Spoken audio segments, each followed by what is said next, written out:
Shalom teman-teman, kembali lagi di King of King TV channel. Kali ini saya ingin coba bersaksi tentang Laskar Jihad ya saudara-saudara. Saya pernah bermimpi, saudara-saudara yang kekasih di dalam Tuhan. Saya bermimpi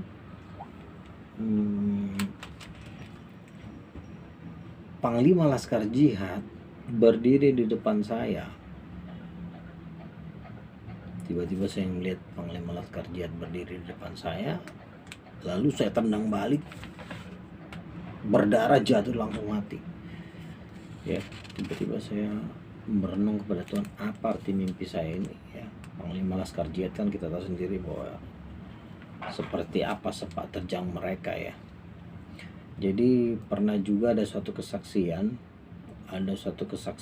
waktu perang Laskar Jihad di Ambon. Ini juga saya dengar dari teman saya.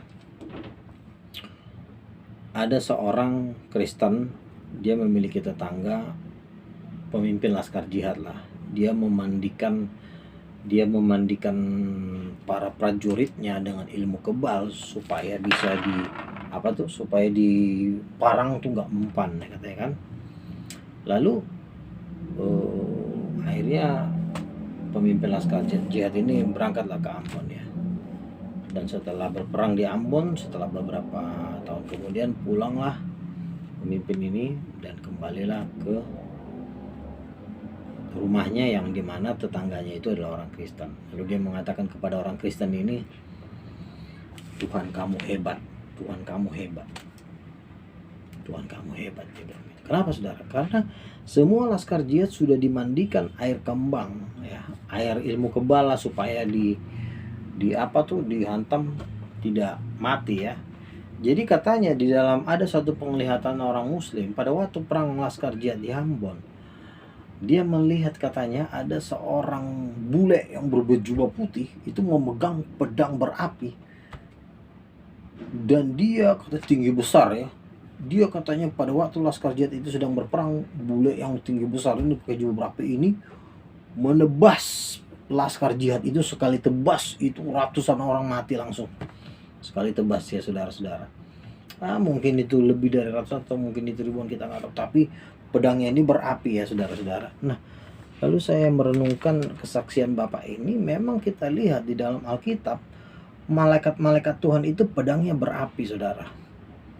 Itu pedangnya berapi ya. Dikatakan bahwa pada waktu saya baca kitab Kejadian, waktu Tuhan menempatkan kerub di Taman Eden ya, pada waktu Tuhan menempatkan kerub di Taman Eden, saya bacakan saja Kejadian 4 ayat 24. Ia menghalau manusia itu di sebelah timur Taman Eden, ditempatkannya lah beberapa kerub dengan pedang bernyala-nyala dan menyambar-nyambar untuk menjaga jalan pohon kepada kehidupan ya. Jadi saya melihat bahwa memang Laskar Jihad ini bertempur dengan bala tentara sorga yang pedangnya dari nyala api. Inilah kesaksian-kesaksian yang dimana di medan tempur itu, kalau dalam suatu perang dengan Laskar Jihad itu, malaikat-malaikat Tuhan itu ada yang menebas dengan pedang berapi ya saudara-saudara. Dan ini memang sering terjadi dalam perang bangsa Israel ya. Tuhan itu menyuruh malaikat-malaikatnya dengan pedang berapi menebas tentara Aram, tentara Asyur, dan itu dikatakan puluhan ribu orang mati. Itu kalau kita baca di dalam perang Raja Yosafat dengan perang-perang kerajaan raja-raja Israel di zaman dulu ya. Lalu ada kesaksian satu lagi, teman saya namanya Antoni Senambela. Dia waktu itu berada di Ambon waktu perang Laskar Jihad. Jadi waktu dia katanya dia perang itu, dia bawa parang katanya. Pada waktu Laskar Jihad di parang itu nggak mempan saudara. Benar, memang ada ilmu kebalnya. Lalu dia pulang ke rumah, dia mengolesi minyak urapan. Itu minyak urapan dari Tiberias itu, Pendeta Pariaji itu dia oleskan minyak urapan itu ke pedangnya itu ya. Dan dia katakan habis pada waktu perang di parang begitu, tidak ada yang mempan Laskar Jihadnya itu, semua kan pakai ilmu kebal. Lalu dia pulang ke rumah, parangnya itu diolesi minyak urapan. Setelah di minyak urapan disebut dalam nama Yesus, baru dia maju ke medan tempur. Dan pada waktu perang itu di parang putus langsung. putus langsung itu bagian-bagian tubuh dari Laskar Jihad itu. Jadi saudara-saudara, bahwa ini kesaksian-kesaksian ini membuktikan bahwa di muka bumi ini tentara Yesus, yaitu para malaikat. Kita tahu para malaikat itu tinggi-tingginya 5 meter, saudara. Pedangnya dari nyala api, itu sekali tebas bisa puluhan ribu orang mati, saudara. Ya, dikatakan dalam kitab Raja-Raja juga bahwa satu malaikat saja itu bisa membunuh 180.000 orang. Bayangin waktu Yesus ditangkap di Taman Getsemani, kan Yesus pernah berkata, kenapa kamu nangkap aku? Bukankah aku bisa memanggil 12 pasukan malaikat dari sorga untuk menolong aku? Satu malaikat saja bisa membunuh 180.000 orang. Kalau 12 pasukan malaikat itu, kalau dalam perhitungan Romawi itu sekitar 86.000 prajurit. 86.000 malaikat bisa membunuh, saudara. Kalau dikalkulasikan itu bisa membunuh sekitar lebih dari 3 miliar orang. Bayangin ya. Jadi satu malaikat saja itu bisa membunuh sepertiga penduduk bumi, dikatakan di dalam kitab Wahyu ya. Jadi saudara-saudara, maksud saya, kita harus mengenali bahwa kerajaan yang dibawa oleh Yesus, yang dimana dia adalah raja segala raja, itu tentaranya para malaikat. Itu tinggi-tingginya 5 meter, ada yang 10 meter, saudara. Jadi jangan pernah Anda menantang dengan kekuatan kekuatan dengan militer. Kerajaan Allah itu tidak terkalahkan. Jadi sudah banyak kesaksian. Bahkan saya pernah baca buku, ada suatu kejadian di Irak kalau nggak salah. Jadi orang Irak ini jadi dia bertobat, dia baca buku-buku Injil. Pada waktu baca buku-buku Injil, mereka mau disergap oleh tentara kan, oleh tentara Irak Kristen kalau nggak salah itu ya. Baru pada waktu mereka mau disergap oleh musuh, orang Kristen yang mau disergap oleh musuh, tiba-tiba terdengar suara yang begitu menggelegar seperti suara bom, buar gitu kan. Lalu mereka kan kaget. Lalu besok paginya itu, saudara, mereka melihat tembok yang besar itu seperti seperti kena belah gergaji gitu ya, terpotong begitu. Lalu mereka heran, kok bisa tembok yang sedemikian besar, batu yang sedemikian besar bisa seperti terpotong oleh pisau yang sangat tajam gitu, saudara-saudara. Lalu setelah beberapa waktu kemudian ada penyergapan terhadap tentara musuh, ditangkaplah beberapa orang tentara musuh, lalu diwawancara mereka. Lalu ditanya, kejadian yang waktu malam-malam itu suara apa? Tapi tidak ada suara bom, tidak ada suara meriam gitu. Lalu mereka bersaksi. Mereka bilang begini, waktu kami ingin menyergap kalian, kami begitu takut karena ada orang raksasa-raksasa di langit dengan pedang yang begitu besar dan menghantam kami dengan pedangnya yang begitu besar. Bayangin, raksasa menghantam tembok batu terbelah dua. Itulah yang membuat kami lari ketakutan. Dan setelah tentara ini bercerita, lalu orang Kristen ini yang itu mengerti bahwa itu adalah penjagaan malaikat-malaikat Tuhan terhadap mereka. Jadi saudara-saudara,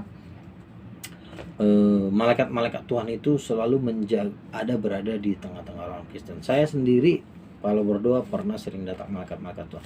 Nah, malaikat-malaikat Tuhan inilah yang menjaga orang Kristen. Kenapa orang Kristen? Kan kalau kita lihat orang Muslim begitu gentarnya, begitu takutnya terhadap kristenisasi, padahal orang Kristen itu sangat sedikit di Indonesia. Tapi kenapa kok begitu khawatirnya gitu? Itulah saudara, karena ada malaikat-malaikat Tuhan itu yang membuat mereka gentar, mereka ketakutan sebenarnya. Sekalipun Muslim ini begitu besar di Indonesia, tetapi takut dengan segelintir orang Kristen. Kenapa?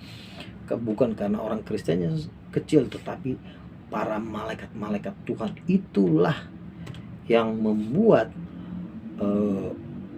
ada suatu kegentaran, ada suatu ketakutan, bahwa firman Tuhan berkata bahwa malaikat-malaikat Tuhan menyertai orang-orang Kristen, menjaga orang-orang Kristen ya. Coba saya bacakan di kitab Wahyu.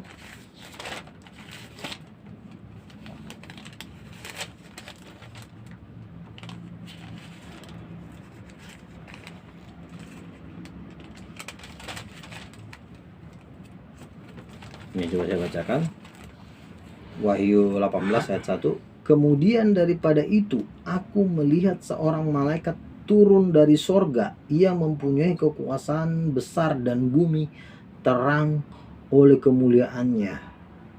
Bayangin, satu malaikat saja membuat bumi ini menjadi terang oleh kemuliaannya. Bayangin dari satu malaikat saja, saudara. Anda bisa bayangin satu tentara Yesus bisa menghabisi puluhan ratusan juta laskar jihad, ya.